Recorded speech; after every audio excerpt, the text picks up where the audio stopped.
네. 3차 시 영상이 도중에 끊어졌어요. 가끔 촬영을 하다 보면 이런 일이 있는데 이야기는 뭐 이제 우리 그 17쪽 PPT 17쪽에서 로컬과 글로벌 해서 한국 문화의 다문화적, 복합문화적 속성의 증대, 영미 문화의 적극적 수입과 창조적 확대 재생산 능력 이런 얘기를 하면서 한국 대중문화의 일본의 관제 문화라든지 그리고 또 미국의 어떤 할리우드를 비롯한 대중문화의 영향력이 있다는 얘기를 했어요. 그래서 뭐 트로트 얘기를 했는데 이제 사실은 이제 이 트로트를 이제 전통가요라고 부르고는 있지만 거기에 민요와 트로트는 우리 전통 민요와 일본식 창가의 흔적이 혼재되어 있는 경향이 있다라는 분석도 있다고 합니다. 그래서 뭐 우리 국어국문학과 선생님 전공은 아니지만 고전문학 쪽에서 이제 답사를 가면 필드워크를 나가면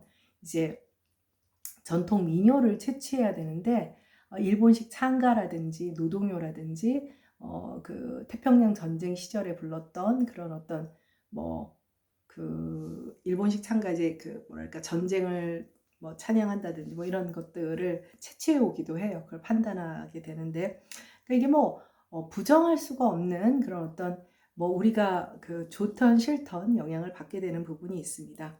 네, 그거는 또 나중에 다시 얘기를 하게 될 테니까요. 그 다음에 영어권과 비영어권, 아까 그래서 뭐 국제어와 뭐 민족어 이야기도 했죠. 네. 18쪽으로 넘어가도록 하겠습니다.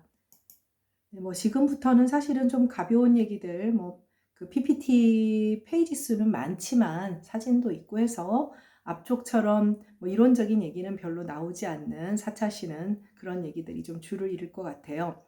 네, 그래서 18쪽에서는 사실은 이제 이때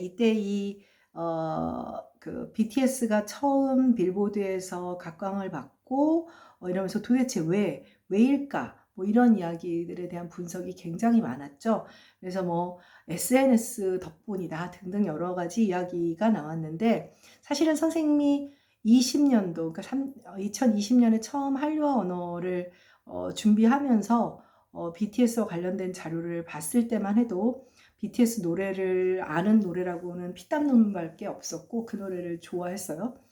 그냥 잘 모를 때 방탄소년단으로 알고 있었고 방시혁 때문에 알고 있었던 그 사람이 어디 그 방시혁 씨가 그 오디션 프로에서 되게 이렇게 그 뭐랄까 날카롭고 좀 잔인한 평을 많이 했던 사람을 그게 기억이 났고 그 지금은 RM이라고 불리는 랩몬스터가 문제적 남자 선생님 그런 프로를 좀 좋아해요. 뭐 좀 뭐 문제 풀거나 대탈출 뭐 이런 걸 좀 좋아해서 네 그래서 대탈출 되게 재밌게 보고 있는데 그래서 그런 거를 좋아하기 때문에 그래서 이제 랩몬스터를 알았죠. 근데 그들이 그렇게 다 연결이 된 사람들인 걸 몰랐고 피땀 눈물도 누구 노래인지도 모르고 노래가 괜찮은데 뭐 이렇게 들었죠.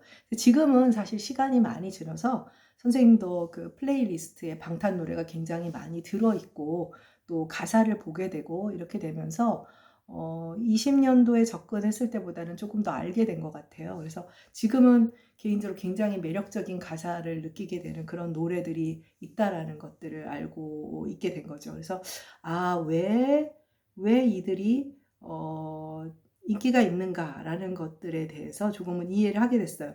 그래서 여기 지금 뭐 보면 단순하게 SNS의 소통만은 아닌 것 같다라는 생각이 들어요. 팬들은 늘 그렇게 말을 했죠. 근데 이제 평론가들이 다 그들의 뭐 음악에 대해서 세밀히 보고 있는 것은 아니니까 그래서 주로 이제 얘기하는 것이 언더독 효과는 뭐 있는 것 같아요. 특히 이제 이 한류와 관련되는 것은 팬덤이 강하게 힘을 받는 게 봉준호 감독이 아카데미에서 상을 받았을 때도 굉장히 특히 미국의 영화학도들의 열렬한 지지를 받았다고 합니다. 그가 제발 상을 받아라 하는 그런 마음이 굉장히 강했다고 해요. 우리가 왜 그 챔피언과 도전자가 싸우면 나도 모르게 도전하는 사람을 응원하게 되잖아요. 나 특별한 관계가 없으면 약자의 편이 되는 인간의 본성. 그러니까 한국이라고 하는 나라가 강자가 되기는 글쎄요. 강자가 되려면 지금 러시아처럼 땡깡을 부릴 만한 땅덩어리와 인구가 있어야 되기 때문에 그래서 그런 것들 언더독이라고 하죠. 언더독 효과. 이게 굉장히 큰 효과가 있지 않았나. 그래서 BTS나 봉준호의 아카데미 수상이라고 하는 것들은 약자의 반란이 주는 카타르시스가 충분했던 것 같고요. 바로 이런 부분이 글로벌 팬덤과 또 미디어들의 지원을 통해서 지금의 상황을 만들어낸 것 같아요. 여기에는 국적, 인종, 뭐 언어 이런 것을 뛰어넘는 데는 뉴미디어의 역할이 굉장히 컸죠. 뭐 여러분도 알고 있겠지만 뭐 케이팝 노래가 하나 딱 나오게 되면 그야말로 30분도 안 되는 사이에 굉장히 여러 개의 그런 유튜브 그 사이트에서 노래와 가사와 번역이 동시로 로마니제이션까지 나오는 거 보고 선생님도 아니 이렇게 빠를 수가 라는 생각이 들 만큼 물론 잘못된 부분도 있지만 순식간에 로마자 표기법까지 로마자 표기법 따라서 불러야 되니까 다른 나라 사람들이 감탄을 한 적이 있습니다. 어쨌든 이러한 역할을 하게 된 것 같습니다. 19쪽으로 가겠습니다. 뭐 뒤에서 다시 이제 개개의 그 어떤 뭐 K-팝과 K-무비 또 K-드라마에 대해서도 다 개별적으로 살펴볼 때가 오기 때문에 여기서는 전반적인 우리가 왜 한류와 언어라는 과목을 배우게 됐나라는 그런 것만 맛보고 넘어갈게요. 네, 그 다음 19쪽은 이제 미나리 그리고 BTS의 쾌거. 그러니까 사실은 선생님도 그랬어요. 그냥 빌보드 몇 번 불려가고 말겠지 라고 했는데 이제 보면 앨범 그러니까 그 핫백이 아닌 200은 사실 팬덤이 앨범을 사주는 거잖아요. 앨범을 사주는 건데 핫백은 얘기가 달랐다고 하더라고요. 그래서 뭐 이거는 안 되지 않나 했는데 드디어 다이너마이트가 벽을 깼고 뭐 최근에 뭐 다음 페이지에도 나오지만 뭐 연이어 굉장히 많은 노래들이 이제 그 벽을 넘어섰죠.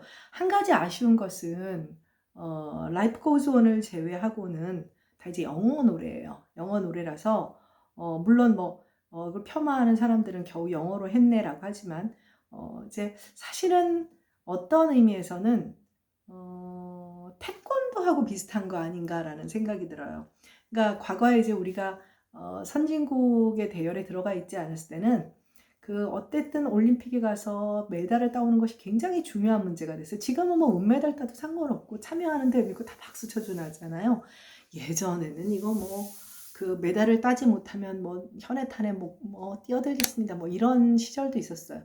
선생님이 초등학교 때 1976년에 최초의 금메달을 몬트리올 올림픽에서 레슬링에서 양정모 선수가 땄어요. 세상에나 그걸 내가 왜 기억을 할까요? 전국의 초등학생들이 다 그걸로 일기를 썼습니다. 쓰라고 내려왔고 최초의 금메달이고 그야말로 그 카퍼레이드가 벌어지는 지금 뭐 금메달리스트가 물론 굉장히 환영은 받지만 그런 수준은 아니죠. 그래서 왜 갑자기 이런 얘기를 하느냐. 그렇던 시절에는 태권도 나가가지고 막 메달 따고 지금 중국이 요번에 베이징 올림픽에서 했던 그런 거 못지않게 팔팔 때 했어요. 했는데 지금은 우리가 뭐라 그러죠? 굉장히 다양한 그러니까 태권도에서 우리가 다 메달 따와야 되는 거야.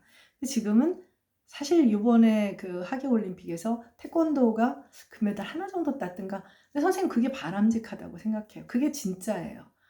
사실 이제 태권도가 가지고 있는 훌륭한 정신을 널리 전파하고 세계 모든 이들이 그 스포츠의 장점을 익히고 뭐 정신 수련도 하고 그게 더 중요한 거잖아요. 그래서 뭐 선생님도 약간의 뭐 아미는 아니지만 팬심이 생겨서 그런 것인지는 모르지만 사실 굉장히 충성을 하는 서구권의 팬들이 있잖아요. 뭐 물론 동남아시아 팬들도 마찬가지지만 사실 동남아시아 팬들도 한국어를 잘하지 않기 때문에 그들도 접하는 게 쉬워서 영어거든요.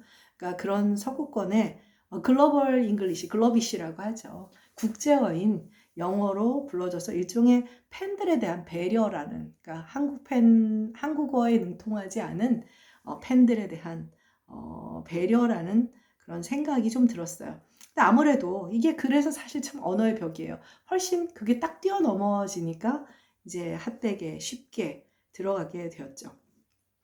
자, 여기서 미나리라는 작품은 그때 작년에 이제 2021년에 수업할 때 학생들이 이거 가지고 이제 중간 레포트로 보고서를 쓴 친구도 있는데, 과연 미나리는 한류인가 아닌가? 또 미국의 입장에서는 도대체 미나리는 미국 영화인가 아닌가를 고민해야 하는 그런 단계였죠. 미국의 입장에서는 이걸 미국 영화로 치지 않았어요. 조건이 있었죠. 뭐 50% 이상 이제 그 영어가 쓰여야 되는데 그 조건을 만족하지 못했다. 한국어가 너무 많이 나온다. 그러니까 미국 영화가 아니다.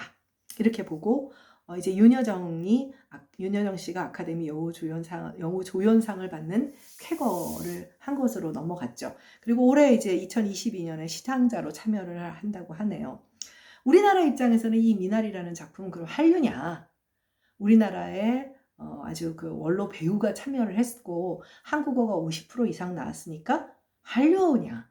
사실 그 내용을 보면 미국 이민자들이 미국 사회에 정착하는 지극히 미국적인 영화예요. 내용 자체가 지극히 미국적이거든요. 지극히 미국적인 영화고 미국 문화 속에 정착하는 얘기예요. 물론 그 속에 미국 문화와 한국 문화가 충돌하는 이민 문화가 갖는, 근데 그 이민자의 문화라고 하는 것 자체도 미국 문화거든요. 여러분들 아마 미국 문화를 멜팅판, 용광로 문화냐, 샐러드볼 문화냐 뭐 등등 그런 얘기를 하잖아요. 근데 사실 그런 측면에서 보면 이것은 한류라고 보기에는 좀 어렵지 않나. 단 우리의 원로 배우가 이런 대단한 상을 받았다는 측면에서 하나의 그 곁가지로 볼 수 있잖아요. 선생님은 개인적으로 한류의 범주에 든다라고 생각되지는 않아요. 감독도 미국 아시안이죠. 아메리칸 아시안일 뿐이고. 네, 다음 페이지로 넘어가겠습니다. 그래서 뭐 이제는 한국의 브랜드가 된 BTS에서 뭐 다이너마이트, 뭐 라이프 고존, 뭐 세비지 러브, 뭐 여기 시끄러웠었죠. 뭐 버터에 이렇게까지. 그다음 콜드플레이. 그렇죠. 콜드플레이랑 협업을 할 줄을 누가 알았겠습니까? 네, 참, 네. 여러분도 콜드플레이를 좋아하는지 모르지만 대단한 가수들이거든요. 네, 다음 페이지입니다. 그랬는데 선생님이 오징어 게임이 터졌는데 뭐라 그랬는지 또 새로 조사할 것이 더 생겼다. 아니 도대체 난 전공자도 아닌데 왜 이렇게 터지냐 이렇게 얘기를 했어요. 그래서 지금 아마 뭐 이제는 뭐 뉴스거리도 안 될 만큼 이정재 씨가 상 받고 오영수 씨가 상 받는 것들이 그렇게 크게 핫 이슈가 되지도 않아요. 이번에 뭐 그 BTS가 뭐 그래미 본상은 아니더라도 뭐 마운더리 상 정도야 그래미에서 받아오기는 하겠죠. 그것도 이제는 뭐 그야말로 그냥 어느 순간 굉장히 이게 당연한 일처럼 되었다는 것도 놀라운 거예요. 특히 코로나가 뉴미디어를 잘 활용하는 K 컨텐츠에 큰 역할을 하지 않았나라는 생각이 듭니다. 좋은 컨텐츠를 만들고 있는 거죠. 그래서 K-팝에서 K-무비, K-드라마, 바야흐로 이제 K 컨텐츠, 한류가 아닌 K 컬처라고 이제 할 수가 있는 거죠. 굉장히 커진 거예요. 그러니까 류라고 하는 의미는 원래 좁은 의미였었잖아요. 근데 이제는 그야말로 K 문화. 그래서 뭐 지금 빌보드에 뭐였죠? 베트남이었나? 말레이시아였나? 베트남 아니고 말레이시아 아니고 필리핀, 피팝이라고 했던 그게 이제 그 차트 안으로 들어갔어요. 차트 안으로 들어갔는데 사실 이제 여기서 이제 좀 조심을 해야 되는 것이 이제 선생님이 그 그룹에 대해서는 정확하게 말하고 기사만 잠깐 봤는데 필리핀인지 정확하게 모르겠어요. 동남아시아 그룹들이 이제 뭐 빌보드에 새로 만든 뭐 뉴 트렌드, 핫 트렌드 송인가 이런 데 오르는 경우가 많은데 그때 이제 그 국가에서 막 그 화력을 모아서 이제 그야말로 올려주는 것인지 서구 사회에서 다른 문화권에서 동남아시아의 음악을 들어주는 것인지 그건 좀 구별을 할 필요가 있죠. 왜냐하면 사실은 이제 한국의 많은 그룹들은 이미 그야말로 빌보드 차트는 미국 거니까 미국의 팬들이 있는 거예요. 뭐 영국 차트는 영국 사람들이 밀어줘야 돼요. 이제 그랬을 때 이것은 사실은 이제 일종의 문화 천병의 역할을 하게 되는 거죠. 어찌되었건 간에 바람직한 일이라는 생각은 들어요. 어떤 특정의 문화 하나가 주류 문화가 되는 것보다는 다양한 문화의 교류, 또 소수 문화, 뭐 그런 문화들이 서로 뭐랄까 교류를 하는 것이 훌륭한 것이기 때문에 네, 그 이후에 이를 통해서 파생되는 음식, 패션, 화장품, 주택 뭐 이런 것들, 동시에 전통 문화까지, 그리고 한국어에 대한 관심도 역시 고조되죠. 네, 뭐 나머지 이정재 씨는 어제 보니까 또 새로운 인디펜던트 뭐 스피릿 어워즈라는 수상. 이제 지난번에 그 뭐죠? 그 아카데미 말고 TV 프로그램에 주는 상에서는 저기 골든 글로브 오영수 씨만 상을 받았는데, 이제 에미상이 또 남았는데 그게 또 어떻게 될지 모르겠습니다. 그 외에도 뭐 지옥이나 지금 우리 학교는 모두 흥행에 성공을 하는 것도 이게 재밌는 이 컨텐츠 괜찮네. 뭐 예를 들면 케이팝도 똑같아요. 괜찮은데? 괜찮은데? 사실은 이제 그런 역할을 한 데는, BTS가 이렇게 커지는 데는 뭐 예를 들면 H.O.T로부터 시작해서 빅뱅이나 슈퍼주니어나 기존에 앞섰던 그런 선배 그룹들의 역할도 크다고 할 수 있고, 또 그 다음에 이제 드라마나 영화도 마찬가지죠. 사실은 드라마나 영화도 여러분들은 잘 모르지만 임권택이라든지 또 박찬욱이라든지, 박찬욱 씨는 이미 어느 정도 뭐 상업성도 갖고 있지만 임권택 감독은 여러분이 잘 모를 수도 있어요. 그래서 칸이나 베를린 영화제에서 예술작품으로 상을 받고, 강수연이라는 여배우가 최초의 뭐 한국 여배우로서 베를린 여우 주연상을 받기도 하고 나중에 또 배우게 됩니다. 네, 그다음에 22쪽으로 넘어가도록 하겠습니다. 네, 그래서 한류와 언어에서 이 언어라는 측면에서 봉준호 감독이 아주 재밌는 얘기를 했죠. 자, 뭐 면밀히의 자막만 넘어달라.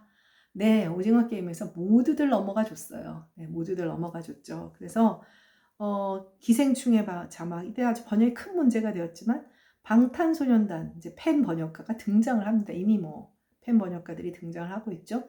오징어 게임에서는 이미 수용을 하게 되는 거예요. 왜? 여러분도 알다시피 엄청난 몇십억의 인구가 봤어요. 뭐 이미 자막이 없으면 안 되니까 봐야 된다. 그리고 팁도 자막 없이, 그러니까 더빙판을 보지 말라. 자기들끼리 이미 더빙판을 보지 말고 한국 배우들 연기 잘하니까 반드시 자막판을 봐라.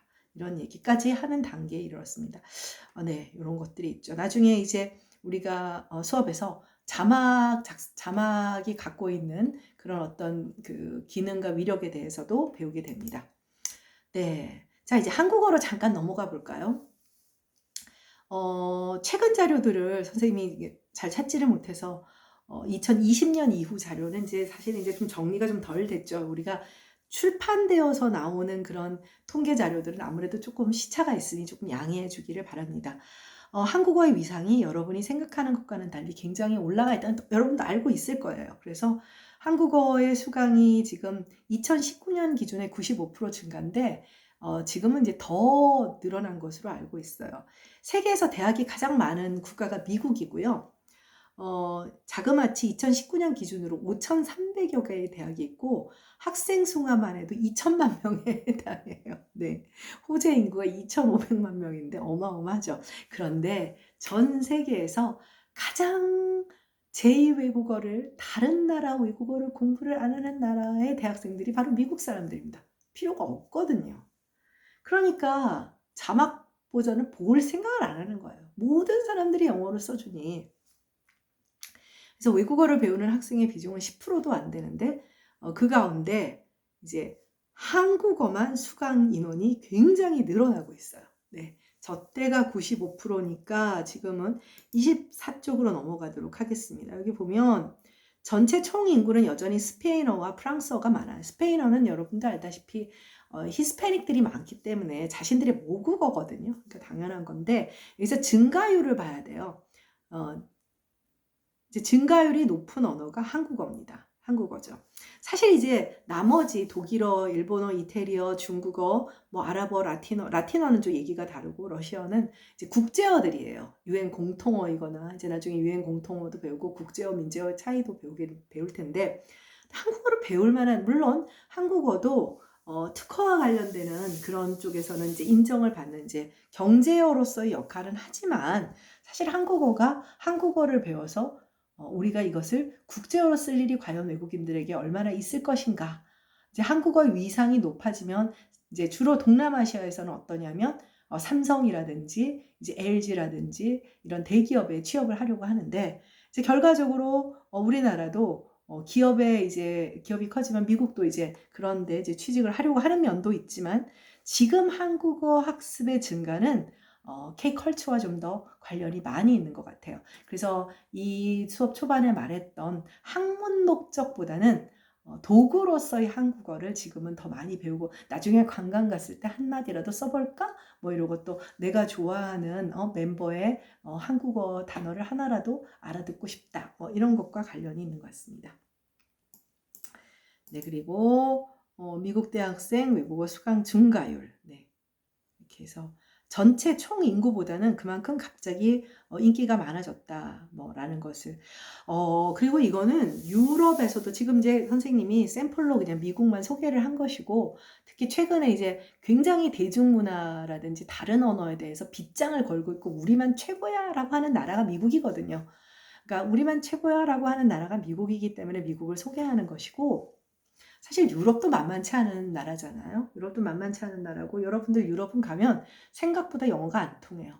그만큼 자국어에 대한 자존심이라든지 이런 것들이 굉장히 강한 나라죠. 프랑스만 해도 90년대까지 그 순수주의라고 해가지고요. 어린 반프로치도 없었어요. 그래서 토플 성적이 제일 안 나오는 세계 국가.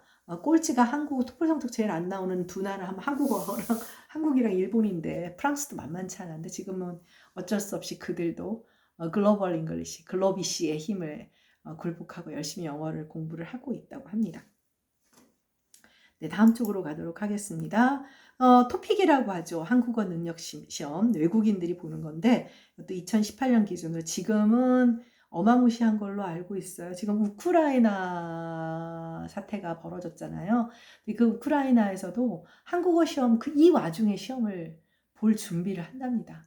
그러니까 이제 여기에는 사실 한국어 능력 시험은 경제적인 이유도 많죠. 한국에 왔을 때 이제 취업을 하거나 이런 것들과도 관련이 있어요. 특히 지금 이제 좀 뭐랄까 국가 경쟁력에서 좀 뒤떨어지는 국가들은 한국어를 배워서 한국에 취업을 해서 과거에 우리나라에서 미국에 이민 가서 괄시와 천대를 받으며 화장실 청소해서 애들 아이비리그 보내고 그랬던 것처럼 굉장히 많은 제3세계 국가의 사람들이 와서 우리나라에서 이제 고생을 하고 있죠. 불법 취업자들도 많고요.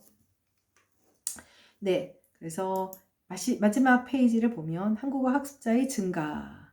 그래서 제2 외국어로 한국어를 선택한 나라가 전 세계 39개국이 있고요. 1669개 교에서 16만여 명이 정식으로 제2 외국어를 배우고 있어요. 그러니까 사실은 이제 그냥 거의 취미처럼 한국어를 배우는 경우도 많지만 공식적으로는 그렇고요. 옆에 보다시피 이제 Learn Korean with BTS라고 해서 이거 되게 좋더라고요. 이거 외대에서 여러분 선배죠. 서울여대 출신 한국어 교사로 가 있는 친구, 내 제자도 있는데 외대에서 만들었거든요. 책이 그냥 펜 되니까 발음 나오고 물론 요즘 어린 초등학교 그 교재도 어마무시하지만 참 이렇게 외국어 학습도 정말 꼭 현지에 가지 않아도 적정 수준의 실력을 끌어올려서 할 수 있는 그런 단계가 된 것 같아요. 자, 그래서 마지막으로 한국어 학습의 목적해서 한국 대중문화 콘텐츠에 대한 호기심에서 파생된 경우 좀 가볍게 이제 말하자면 도구로서의 그 한국어를 공부하는 사람이라면 학문 목적 학습의 경우 이제 대학원에 와서 제대로 이제 공부를 하는 거죠. 과거에 초기에는 1950년대 연세어학당에서 이제 외국인들을 가르치는 것으로 시작했어요. 초기에는 몇십 명이었는데요. 그때 한국어를 배우는 사람들은 주로 어떤 사람들이었냐면 주한 외교관들, 외교관의 부인들, 그러니까 그야말로 그리고 블루오션으로 일본어나 중국어가 아닌 한국어를 이제 중국어나 일본어 하는 사람이 많으니까 블루오션으로 한국어를 공부하러 오는 그런 간혹 이제 아이블리그 하버드 출신 예일대 출신 이런 사람들이 한국의 대학에 와서 어학당을 거쳐서 대학원에서 논문을 쓰는 거예요. 한국어에 관한 논문, 그다음에 한국 문화에 관한 논문. 그래서 선생님이 대학원에 다닐 때 독일 사람, 오스트리아 사람이 고려 때 계림유사라고 하는 책이 있어요. 한문으로 된 그런 책으로 학위 논문을 쓰기도 하는 그런 건 전형적인 학문 목적, 대상으로서의 한국어를 연구 대상으로 생각하는 한국어를 연구하는 사람들이죠. 이런 사람들이 요새 아주 가슴 펴고 산답니다. 선구안이 있었다. 나는 뭔가를 보는 눈이 있었다. 보는 눈이 있으셨던 거 맞는 것 같아요. 지금 그래서 서울여대 안에도 굉장히 많은 유학생들이 들어와 있고요. 특히 베트남 학생들이 굉장히 많이 들어와 있는데 베트남의 현재가 한국의 80년대와 굉장히 비슷해서 아주 성실히 공부 열심히 하는 친구들이 굉장히 많은 것 같습니다. 네, 자 그러면 4차 시 수업은 여기서 마치도록 하고요. 다음 3주죠. 3주 차의 수업에서 만나도록 하겠습니다. 수고했습니다.